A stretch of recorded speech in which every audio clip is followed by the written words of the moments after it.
Hello guys, তো আমরা এখন যাচ্ছি গাজন দেখতে।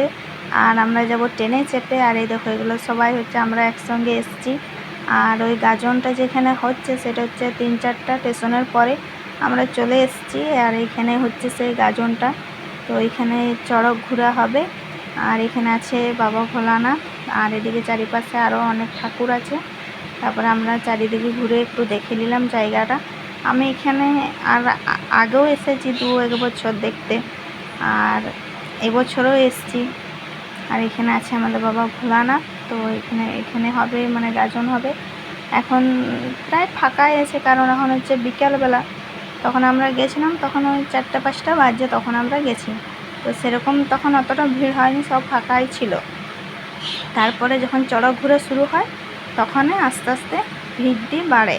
তো ভিড় বলতে দমে ভিড় হয় এখানে। তারপরে আমরা ছিলাম ওইখানে অনেকক্ষণে। আমাদের ট্রেন ছিল রাত্রে, সেজন্য আর আমরা ওখানেই ছিলাম, গাজন দেখলাম, চারিদিক ঘুরে ফিরে দেখলাম, দিয়ে করে চড়ক ঘোরাও দেখলাম। এখানে বেটা আইসক্রিম খাচ্ছে বসে বসে, ওদের পা ধরে গেছে দাঁড়িয়ে।